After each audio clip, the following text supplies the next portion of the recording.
Welcome to the show. You are now joined in with In the Clutch. I am Daryl Early, your host. Here's my co-host, Terry Williams. How you doing today, Terry? What's going on, Daryl? Not much, not much. We want to start the show off today just thanking the people who've been tuning in to the show, especially the ones who went on the YouTube channel and subscribed to the channel. If you hadn't already done that, please do that. Please like and share. You know, we're trying to get some of this content out to some more people. We hope what we've been doing so far, you guys have enjoyed it. I mean, we're looking forward to improving what we've done so far, and I think every week we've made some type of improvement. In the future, we're looking to go live so we can interact with some of the fans of the show. Because for us, it's been so much fun. I mean, we have a tremendous amount of fun doing the show. I mean, it's hilarious to us, some of the stuff that we talk about. A lot of stuff that we talk about off the cameras is just as fun as the stuff we talk about on camera. But we really enjoy doing the show, and we hope you guys have been enjoying it, and we're looking forward to future success. And we just want to thank you guys. We really appreciate you. Yeah. Anything you want to add to that, Terry? No, just thank you from me personally to you as well. So we appreciate you out there. And like Daryl said, this is a joy for us to do. It's something fun. We're not looking for anything. It's a release, some type of excitement. And we both love sports and you know, and just hope you guys keep tuning in and sharing and subscribing. I know that's right. We're gonna get into the show. We're gonna take a quick break. We're gonna come back with Timothy Burrell. We had him on this past Friday when we were doing a show. He did such a good job. We decided to bring him back in for this week so he can give us some insight. What we're basically gonna cover this week is the first game of the year, NFL, which is Houston versus Kansas City. By Tim being a resident of Houston, I think he can give us some insight of what's really going on down there in Houston. But we'll be right back, so you guys stay tuned. Don't go nowhere.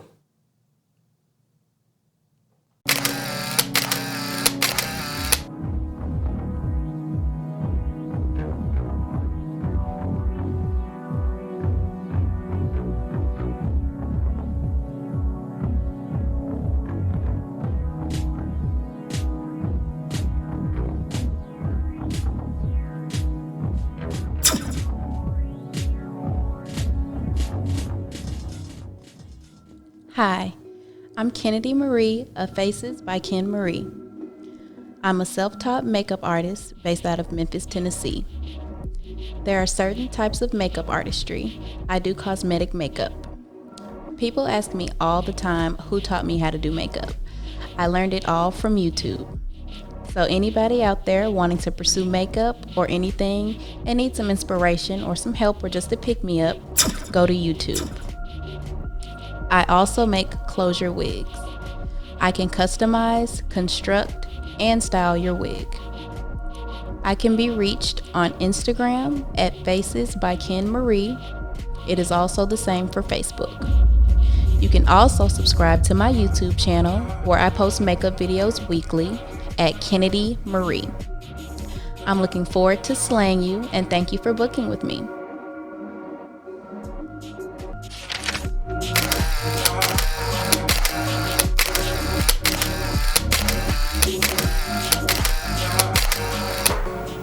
Hi, I'm Kennedy Marie of Faces by Ken Marie.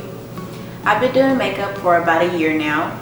I actually started because I was kind of tired of paying people to do my makeup when I could just get the necessities and do it myself for free.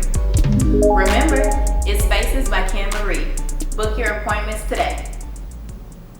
Welcome back to the show. With us, we have T. Will. We got Tim Burrell all the way from Houston, Texas. We're here. We're going to talk about the NFL opening day game, the Houston Texans versus the Kansas City Chiefs. Tim Burrell, how you doing today? I'm feeling great, man. How y'all doing today? We doing pretty good. How you doing, T. Will? I'm good, man. I'm blessed, man. Hello out there. Yeah, I'm pretty much this. I mean, the NFL been doing a good job so far. I don't think they having too many problems with the COVID. I saw the other day they had few tests came back, but they want to get those guys retested. So for right now, it's looking like the season's moving forward. No preseason games, going straight into it. And like I say, that first game is Houston versus Kansas City, which is a rematch of the uh, divisional round game last year, where Houston just laid an egg basically. Uh, but even with all that being said, I think coming off a Super Bowl, Kansas City might get caught slipping with the little ring celebration and all of that. So my prediction, even though I don't like a Houston coach, I'm picking Houston to get this first win. Uh, uh, T. Will, I'm gonna go to you and get your take on it. Uh, well, I'm just the opposite, man. They're the champs for a reason, and of course, last year you're right. They laid an egg. They were actually up 21 to nothing, and then actually, I think they were driving for another touchdown, and I think on a 4th and 1, instead of them going for it, they actually kicked the field goal to make it 24 to nothing. But Kansas City is a juggernaut, man. When you get you put your foot on the throat, man. You got to keep applying the pressure, man. And bad coaching, bad decisions in that game cost the Texans that football game. So um, I don't see anything different now. I think the coach, to me, which isn't all that good to me, Mr. O'Brien, and they to me made one of the most boneheaded decisions in the world, getting rid of their top wide receiver. Um, to me, that doesn't. I, I can't. I don't even have the word for it, man. It's one of the craziest moves I've ever seen in the history of football. So how can I go ahead and pick the Houston Texans with, to me, they lost people and not gained anything. So I think it's going to be a 51 24 game, somewhere close like it was last year, but it won't be Houston jumping off to a 24 to nothing lead. So I would have to take the world champs and take Kansas City. Uh, okay. I mean, you can't go wrong with that pick. I'm just thinking they might have a little sleeper. I don't know. Tim, what's your take on it? You down there in Houston? What's the word on the town? What's going on down there? What are they saying in Houston about this opening game? Well, I'm gonna talk about that, but I'm gonna go back to what Terry was saying also. Uh, the people of Houston are really fed up with Bill O'Brien. I mean, O'Brien has basically come in and kind of run roughshod over the organization. I mean, he got rid of the GM. He did this, he did that, and he did all this when Mr. Bob McNair, the owner of Houston Texans, died. So I mean, he's been in the wife of Bob McNair and also the son of Cal McNair ear to let me do it my way. Let me do it my way. I mean, you're trading away awfully nice players, awfully nice picks.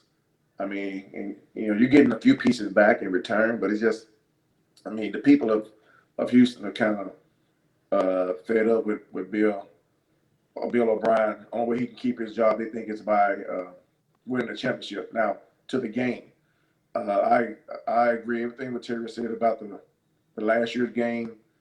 I mean, when you got someone down 21 nothing, 4th and 1, we shouted through the TV screen, here in Houston, go for it, finish him.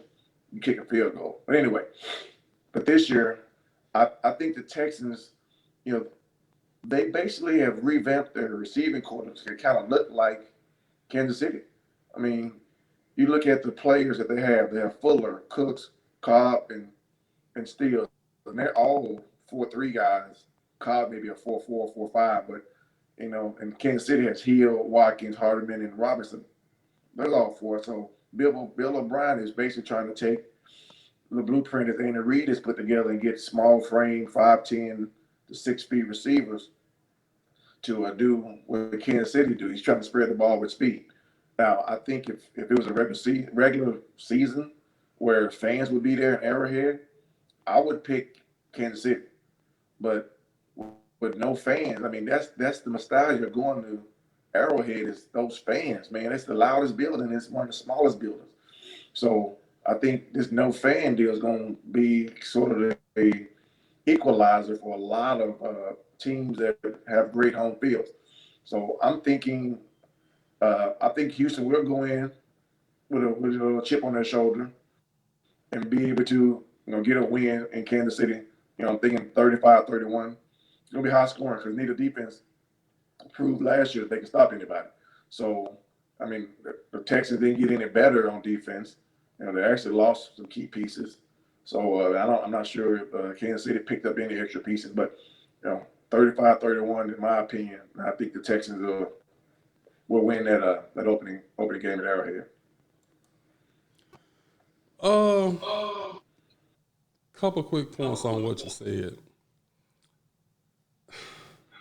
I mean, I hate to keep harping back on last year, and I just, you know what? I ain't even gonna harp on last year. Last year was last year. What I feel about Bill O'Brien, my opinion of him hasn't changed. This year, I mean,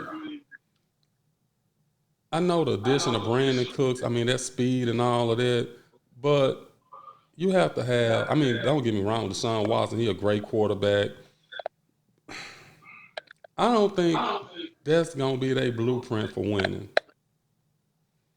I think they're gonna have to do a little more running the ball.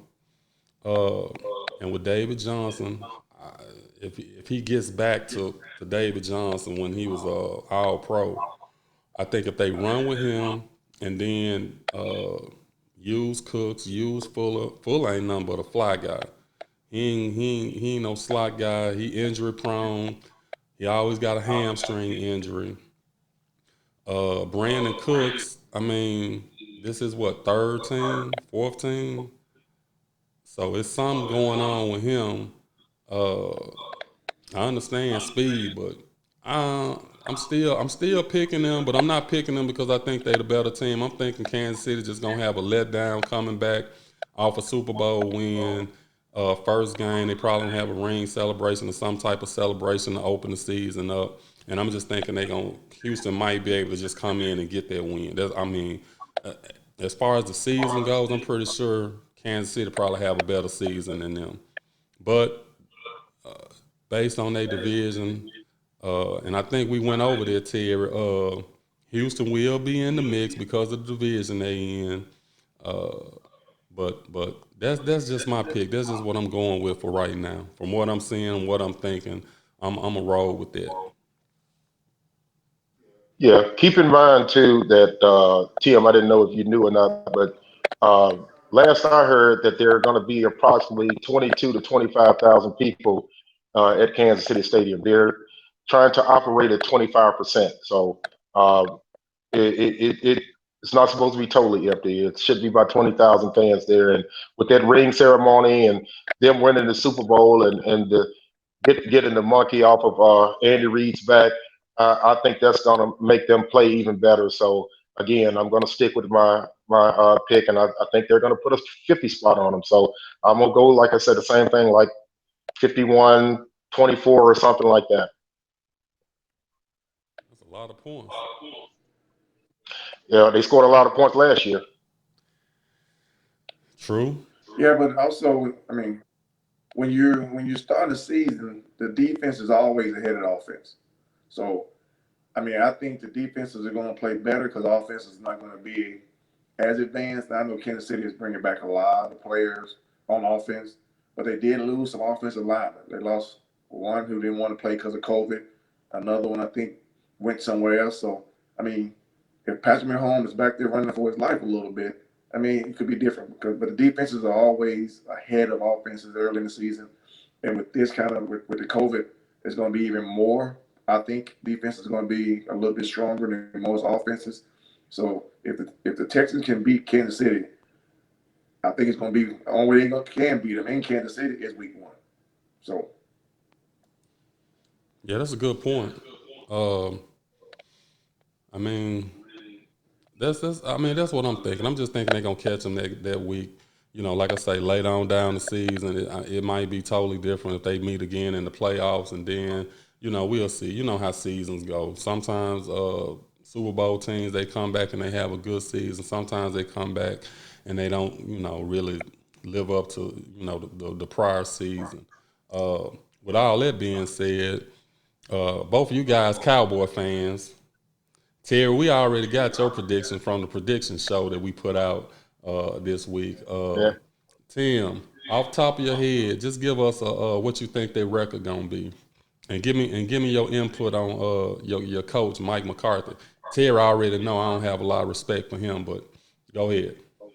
well, actually, as a true Cowboy fan, I always look at the season when they put the schedule out. So I kind of got to, I have my prediction probably the third day once the schedule comes out. So I'm thinking my prediction is 11-5, 12-4. I think that I think the offense is gonna be explosive, but I think people are sleeping on the defensive line. I mean, even when the Cowboys, not just the Cowboys greats, but San Francisco greats teams, they have people that can get to the quarterback. And I think with Smith, Arthur Smith, yes, he's been away 5 years, but from reports that we're hearing in Texas is they don't think the man has lost a step. And Griffin from Minnesota, and you already had Lawrence. I mean, that's pretty formidable coming after the quarterback. I'm not talking about the Dontarie Poe. I know we lost the kid from Carolina, but I just think the Cowboys, 11-5, 12-4. Uh, I do think they can make the NFC Championship game. Now, who they play against, I don't know. I mean, I'm not going to predict them. I can't predict them to go to Super Bowl that they haven't, shown me that type of fire in the playoffs within the last 3 years. And I know they've gone 2 years and win every other year, but I mean, I'm hoping for an NFC Championship game, but I'm not selling my house on it. Now, Mike McCarthy, you got to look at Mike McCarthy. He was pretty solid his first eight years in Green Bay. I just think that sometimes, man, and after being there for so long, the players kind of drown you out. But I think he's an upgrade over the last coach we had. So uh, I think that Mike McCarthy is what they need for the at least next 3 years, in my opinion. Because he does know quarterbacks, and if you're gonna sell the farm on Dak Prescott being your quarterback, and you bring in a quarterback guru, and I know Jason Garrett was a quarterback and a backup quarterback and all this stuff, but he was never known as an offensive guru. Mike McCarthy has been.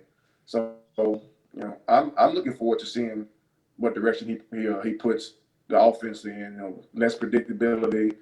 The defense less predictable because as a Cowboy fan, I knew what defense they were running, and I was on my couch. So I'm hoping that they can mix things up and be less predictable under the new coaching staff. Well, Terry already know how I feel about Mike McCarthy. We had a in-depth discussion. If you want to hear that discussion, you're gonna have to go look at our episode NFL predictions.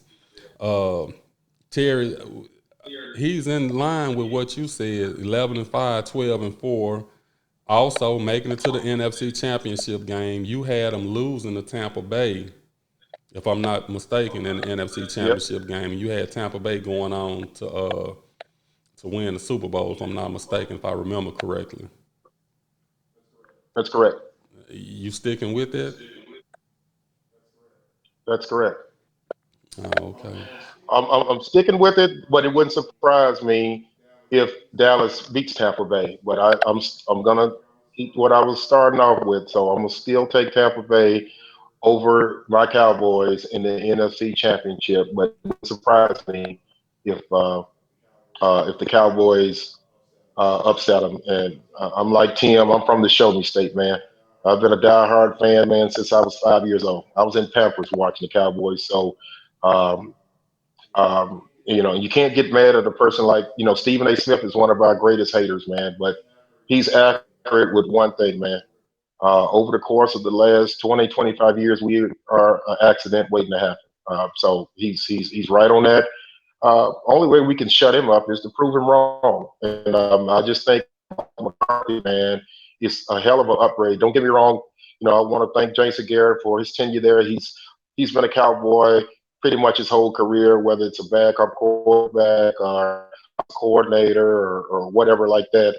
We appreciate him in Dallas, but he is not the right guy to take us to the next level. He's a good guy, um, but he's a terrible head coach. Mike McCarthy, he's a disciplinarian.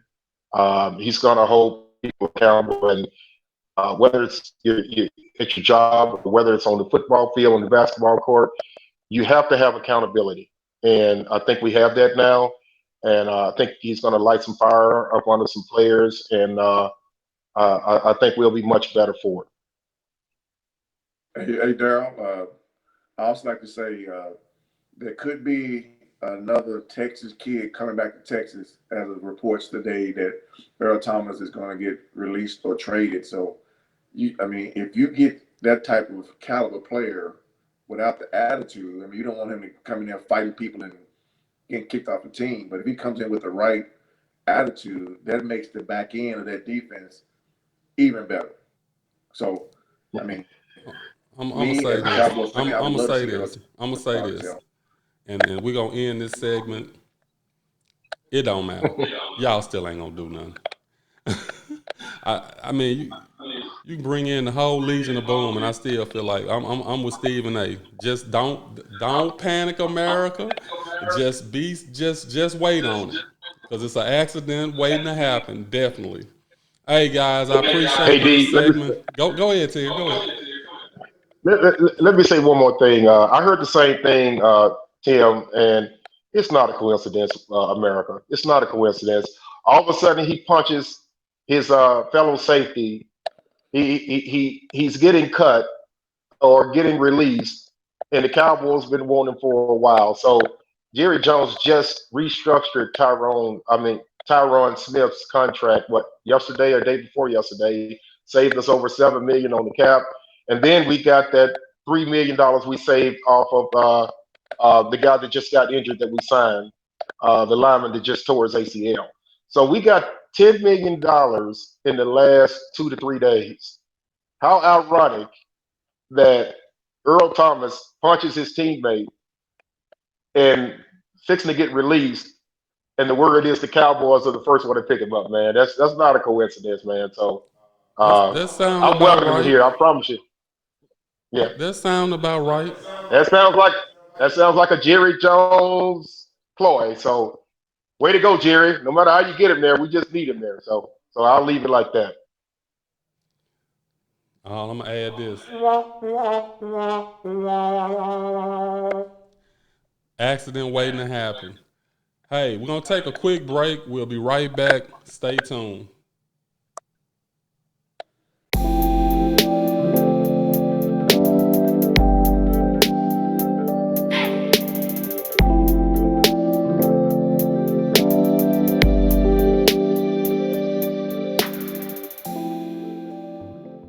Hey y'all, welcome to Sho Nuff with Sherita, here with another viral video.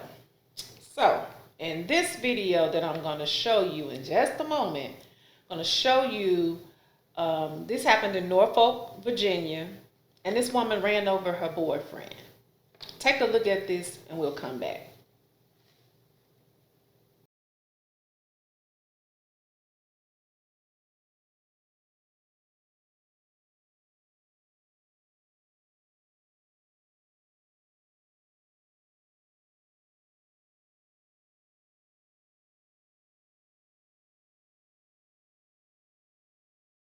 Shows this man lying motionless on the pavement, and everybody shouting that the girl had ran over him. She ran over him, and everybody assumed he was dead because, like I said, he was lying there motionless. He did not move. So in this video, the woman that ran him over, very distraught, very angry, filled with rage, if you ask me. She spits on him. She picks up a piece of the bumper that came off of her car after she ran over him and hit him with it. Now, there were bystanders who, there was one bystander who said, hey, no, don't do that. And he got the bumper up off of him. But this girl was just relentless. She's 34 years old, and according to the things that she was saying in the video, she had been with this man for 18 years. She had given him 18 years of her life, and she felt like the whole time that he was selfish. She felt like he really didn't care, and we don't know what led up to this, but she ran him over. And from what I can surmise, she ran him over twice, is what they said. Now, they said he was dead in the video, but he wasn't dead. As of this commentary, he is in critical condition and being treated in the hospital. I think they said one of his children posted that, he has a long way to go for recovery, but that he's not dead. He is okay. Now, she reportedly was, yelling, F him. I hope you dead. I hope you die. This is what you get when you leave your wife full of rage. Now, what do you think would drive someone to do something like this? In my opinion, nothing should drive a woman or a man to try to kill somebody. I understand that emotions run high. I understand that people feel like that they have invested, all of their time and all of their energy into someone, and you feel hurt, but whatever it was that they did that caused you to take such this drastic action. So what I want us to think about and ponder and try to discuss with our peers is conflict resolution and how we plan on in the future handling our emotions when it comes to being hurt in a relationship. Ladies, I'm going to talk to y'all. The best thing to do is just leave. I know it's hard. I know it's not what you want to do. Some people feel like they're going to lose. Some people feel like, hey, I done put all this time in this. Ain't no way I'm going nowhere. And you feel like you would rather see them dead than to see them go on without you. But as in this girl is going to go to jail. And she's going to go to jail for a while. And I'm sure they probably have children together. So I know it's hard, ladies, but, we got to think. We can't just act on emotion all the time. They say we so emotional.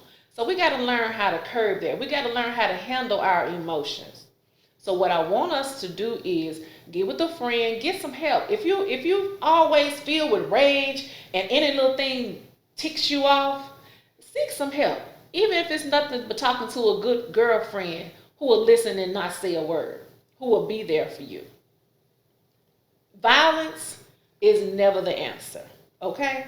Let's not make that our last or first resort. Let's not ever do that. This has been Sho Nuff with Sherita. See you next time.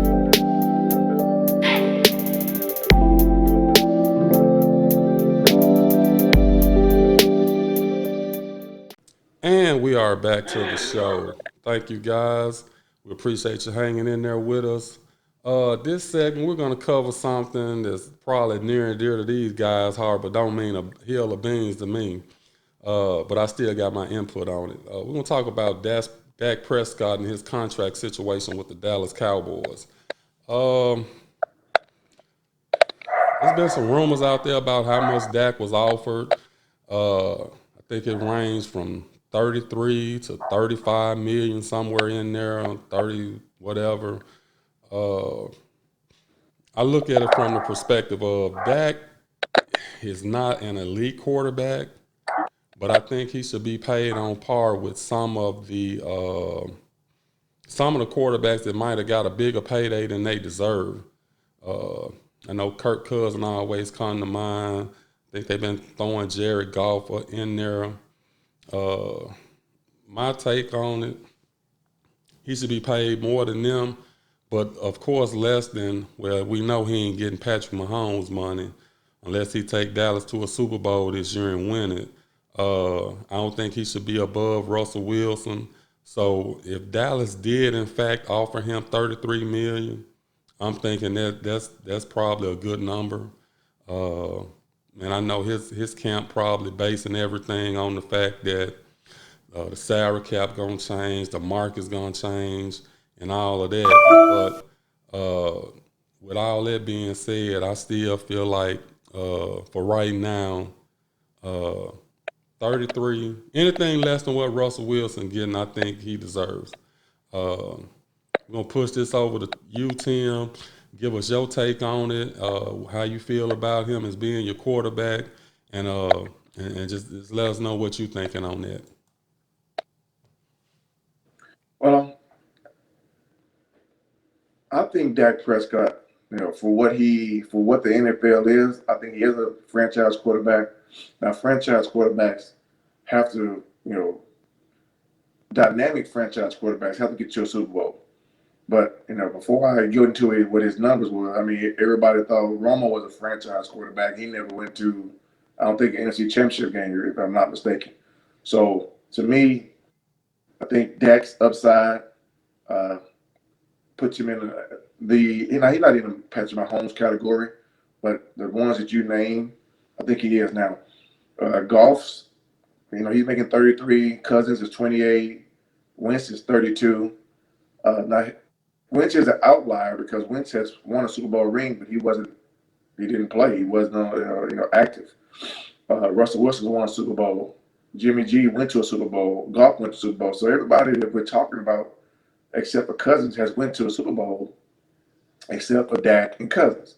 So I think, and this is marketing conditions, when Russell Wilson signed this deal now a year and a half ago, maybe 2 years ago, the conditions were the TV money was this and this money was that. So inflation is going to play a part of it also. So I just think that I think Dak is between 33 to 35, maybe 36, but he's betting on himself. The kid has bet on himself every year he's been in the NFL. I mean, going from $4 million contract when he was a rookie, and now making 31 million. So, I mean, I don't think if I have confidence in him bet on himself that he's gonna probably come out victorious at the end of this thing.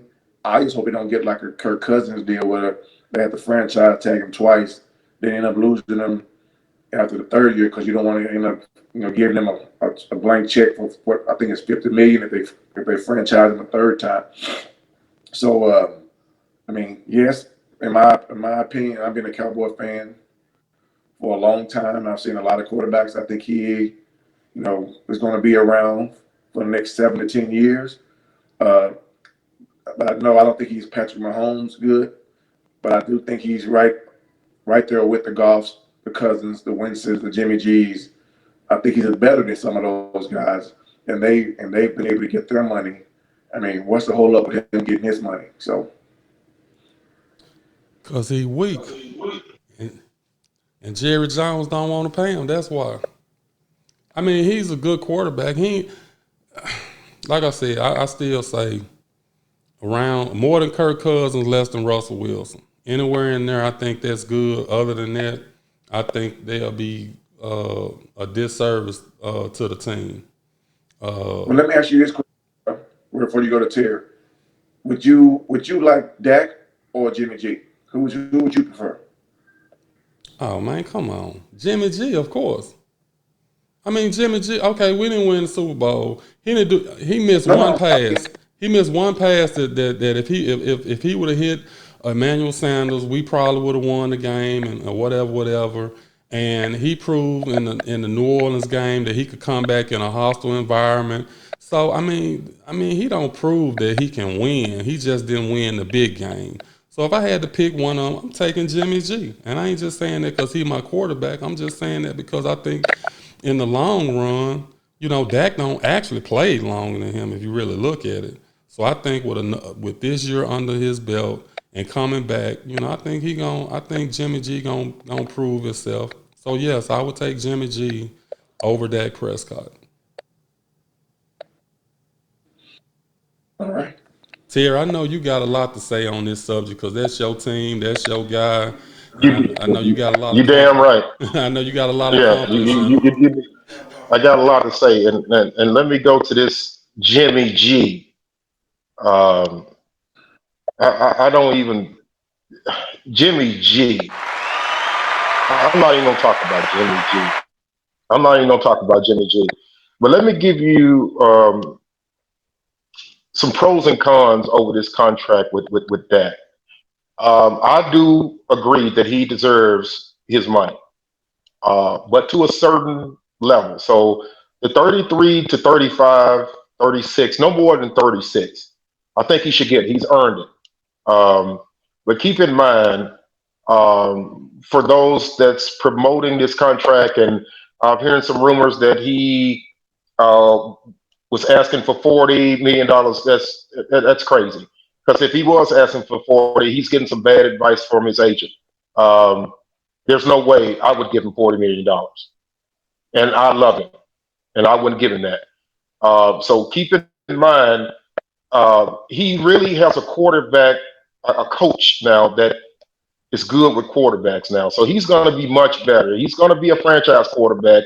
He's a tier 2 quarterback now. He's not a upper elite, but he has the potential to be a upper elite. So with uh, with what we got over here as a coach now, it's going to do nothing but help him. But on the same side, you have to look at, um, I hear a lot of Cowboy fans and Cowboy Nation and uh, uh, saying that he's thrown for almost 5,000 yards last year, giving him his money, looking at stats and all that, and he's had this many touchdowns and all that. Uh, yes, he has. But out of the 7 or 8 losses that we had last year, 5 of them he threw for over 300 yards, but we was behind the more majority of time in those games. So to me, that's just stacking up points or stacking up yards and stacking up stats. So I don't count those. I don't count those.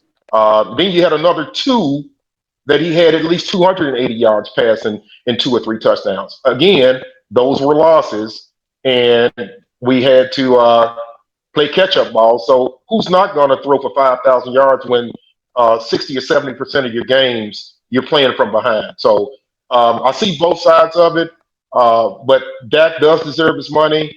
He handles himself well on the field, and the same way off the field. We got to take that to consideration too, man. We never hear anything about this young kid. He's overcome a lot of adversity with his mom and with his brother and all that. And this guy still stays laser focused. So um, uh, you don't mind giving this guy that money. When you're acting like that on the field and off the field, I love it. I'm wishing that this will be the only year that they franchise tag him, which I think they are. I think they'll eventually get to a long term deal. But that's my thoughts on that. Okay, well, I mean, after hearing that, I think he should just only get Kirk Cousins money. He playing catch up. That's the only way he can get his stats. Well, Don't take hey, I'm not. everything what I said out of it. You're taking my words and you're changing them up. That's not what I'm saying. Kirk Cousins is a totally different situation. Kirk Cousins was on the franchise tag twice, so and he was the best available quarterback to the Minnesota Vikings. So they had to offer him something for him to actually come to Minnesota, and that's pretty much telling you, hey, whatever we get you is going to be all guaranteed, which is what he got.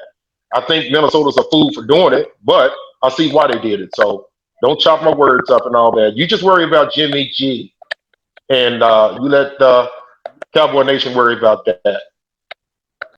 I mean, Hey, Daryl.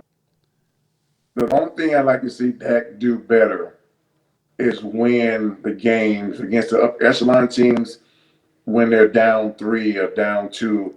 If he can get better at that, then you have to pay him. hey, let me ask you something. Maybe over. Let me ask you something. That's Let me ask you something. What's the name of this show? in the Either one of clutch. y'all. What's the name of this show? In the Clutch. That's why we named it In the Clutch. Dak Prescott. Dak Prescott. Are you clutch? That's what it basically comes down to. I tell you what, he's more clutch than Jimmy G. Did he Jimmy G. has he made a Super Bowl appearance? You guys, I don't care what Has he you made an say. Jimmy NFC G. Championship division? He ain't Jimmy made it G past needs the to be divisional a round. He got to get past the divisional round before he can even say anything about Jimmy G. You got to, I mean, Jimmy G. Jimmy G should be arrested for robbery because he robbed y'all with that contract. He is not worth all that money that you gave him. Jimmy G is not worth it, dude. he made it to the Super Bowl. Because in the clutch, well, he did, but in your words, in the clutch, He which is the missed it. Super Bowl, He what did he missed it. do in the clutch? He missed the shot. He missed it. Okay. I just told you he missed it. But he got us there. That's the difference. He got us there. He got us to the big game to even put himself in position to be in the clutch. Can Dak say Well, that? TV. If I'm not mistaken, I think the topic of this was we're talking about Dak and his contract and does he deserve it, what he doesn't deserve. You brought up Why did Jimmy we G. change the narrative? I Why didn't did we bring up change the Jimmy G. narrative? See, he's over there smiling. He's changing the narrative. I know you're the host of the show, but you can't change the narrative when you see fit. Jimmy G. Did I bring up Jimmy G's name? No, I did not. You brought him up, so I got to defend my guy. And no, I Tim brought brought his him up. name up. You brought him up. You asked His me name up, who would I take, Dak or good question. Yeah, you gave me an answer. You said you prefer Jimmy G over Dak. I mean, I prefer Dak over Jimmy G. I know Jimmy G went to a Super Bowl. I mean, Dak, he has been past the divisional round because they had a bye, just like Jimmy G had a bye this year. So Dak has his rookie year. They no, they that is were a divisional first round, round. second round. That But is a I mean, Jimmy divisional G, round. and Yeah. that's why Wild card weekend, he got a I did bye my. and then lost in the divisional round. That's what Dak did. How many But times? if you look at Dak's stats in that game, there, it wasn't because of him. Just like the San Francisco 49ers, they win sometimes in spite of Hey, Jimmy G. here you I guys mean, go. they don't always win because, Here y'all but I'm just go. saying. Y'all use No, stats when no, y'all want to. Did he win or did he lose? I'm listening. That's all that matters. Did he win or did he lose? Right. Who are you talking about, Jimmy G or Dak? I mean, either one of them. Well, that's why you see me over here quiet because according to my itinerary, we're supposed to be talking about Dak, not Jimmy G. So Yeah, so let's I'll let you guys finish that. no, I mean, that's enough of Jimmy G. We'll talk about him some other time. Uh so I think we still agreeing that Dak should be in around 33. Terry, you said 35 or 36. That'll put him above Russell Wilson on a per year basis. And I just can't see Well, him making that much. well, yeah, I'd say 33, between 33 and 36. I agree with you. He shouldn't make more than Russell, but I think he's looking at his the long term, the salary cap in the future, and all that type of stuff right there. Because, like Tim said, I think Russell's contract was negotiated or done a couple of years ago before all this came about. So I still think his probably would change and go past Dak, even if Dak gets more than him in this contract. So I agree with you at this point, but I think Russell is still going to get his adjusted in the long run. I think Seattle is the type of organization that would do that, and I think that's another reason why Dak probably saying, "Look, I'm getting what I can get when I get it because I know they ain't gonna come back 2 or 3 years from now and say, oh yeah, Dak, you outplayed this contract, so now we're gonna give you some more money." But I will give them credit; they are trying to do stuff the right way. They trying not to overpay everybody. Uh, so I mean, I think Stephen Jones is coming in and trying to say, "Hey, Dad, look, uh, we can't outkick the coverage all the time." So they doing it the smart way. Dak just got to live up to what they expect from him, and they're not even really expecting a lot from him. They putting a lot on Zeke, And just Dak just don't need to make mistakes. I think if he can do that, y'all will be in contention. But it's like I said, in the end, it's an accident waiting to happen no matter what. So Hey, No, I that want to was see only what with that, John Watson's contract's going to be. more than Dak, no, man. Well, I mean, No, I'm gonna tell you something. You better look at that. I'm gonna tell you something. You remember, I'm saying this first. The coach that we have now, Mike McCarthy, and that wide receiving core that we have, that three-headed monster, and that West Coast offense that Mike McCarthy runs, with Tony Pollard in the backfield and Zeke and doing more screen passes and just opening things up, man, I'm telling you, man, if the Cowboys don't average 35 points a game, I'll pay you. I'm telling you. And our defense is going to take, they took a step back last year. I think they're going to take that step back forward and make up that for that and come back.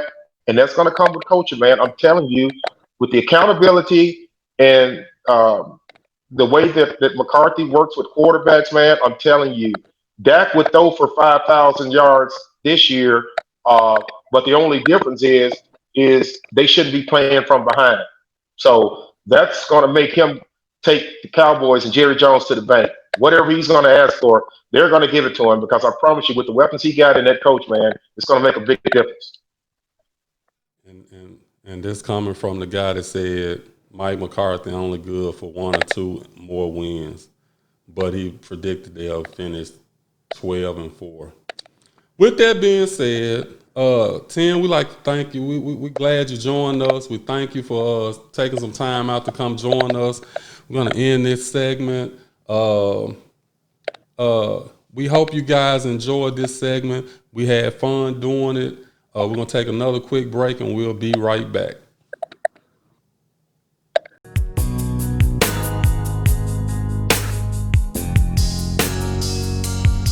I wanna know what's the purpose of a ghetto? What are we here for? Oh, if you could let me know. Is it a demand or is it a command that we are the species on this planet? I wanna know what's the purpose of a ghetto? What are we here for? Oh, if you could let me know. Is it a demand or is it a command that we are the species on this planet? Is there a purpose for me being here, or was I born to die? It hurts me to see the worry and fear in my mama's eyes when I walk out the door, not knowing if I'm coming back. She knowing I'm strapped, and she knowing how I react. The rest of the family think I'm gonna end up doing life. I holler back, I'm in touch, yet I often think about what it'll be like. Locked tight, not a pretty thought, so it can't be a pretty sight. I got my sights set on the sky, an eagle flying high, but for now I got to backslide. Never flapping hard, I just glide, trying to enjoy all my time on this earth. Take the good with the bad, keep me first, hate to disperse. Before I burst, I feel cursed, yet it's still I feel blessed. Niggas think cause I was raised around money, I don't know stress. What you see ain't always what you get. Money brings X, fast money don't stress, and 9 to 5 pay shit and treat us like pets. I'm gonna do what I can do whenever I can do my thing. With them real niggas, crooks for life is what I claim. Some things never change. Some niggas was born to reign, much more than maintain. Just put that on your brain. Just put that on your brain. Living in the ghetto for 16 years. Many people say it's hard for us to make meals. Life's gone down the drain. Smoking on cane. Junkies running up to the personal domain. Campaign, that's all we do. Who, me and my crew. To all my niggas who bout they hustle, watch out for them boys in blue. See if you're caught, you're through. Incarceration is a must. And when they bust, shit, you're out of luck. You just been plucked like a duck.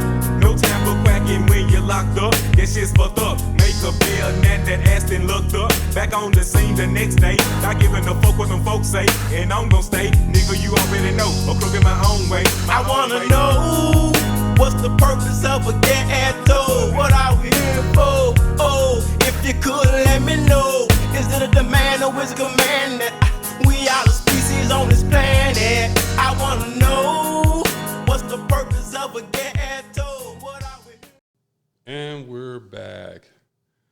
Hope you guys enjoyed the show today. I know we had a great time recording. Yeah. We like to thank Tim Burrell once again, for joining us on the show, taking our time in his busy day to come in and give us a little insight.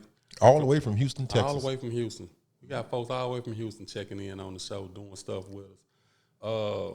Again, we want to thank you guys for tuning in. You guys just don't know how much we appreciate it. You know, we do it for you guys, even though we have so much fun doing it. Yeah. I mean, me and Terry, we're enjoying this. I mean, it is so much fun for us. And again, I can't say it enough. We want to give you guys a round of applause for tuning in. And we just hope you keep tuning in. Make sure you subscribe to our YouTube channel. Like our pages. Like it. Yeah. Share it. Click notifications so you can always know when we're doing a show. And with that said, we're out. Take care. Y'all have a good one. Let me take Damn, you baby. to Wake my up. Falling asleep, baby. I'm on. There you ain't. Let me take you to Before we watch the movie, man, you making me sleep. yeah, I'll show up at your job. How you doing, baby? With some apple lotion, a lifetime of sexy draws and bras. Get in the car, let's go bars to stars, closer to Mars. Change the alphabets to you and I, cause this world is ours. What about our own beach? With a permanent path to fit our own feet. A copper squatting cheap or sweet beneath our own palm tree. Enjoy yourself, girl, cause this on me. You keep your beat for what it's for. Important people, they can't reach you. We on the lost land like Tarzan, Janet Cheetah. Sipping margaritas, making love like we on overdub. And can't stop, buck naked. Nobody's supposed to be here, ask Deborah Cox. Hitting your spot, laying in the sand while the waves rush the rocks. Seeing the sunset with a live jazz band. Shit, why not imagine we the only ones on Baywatch? Wake up. Let me take you to my world.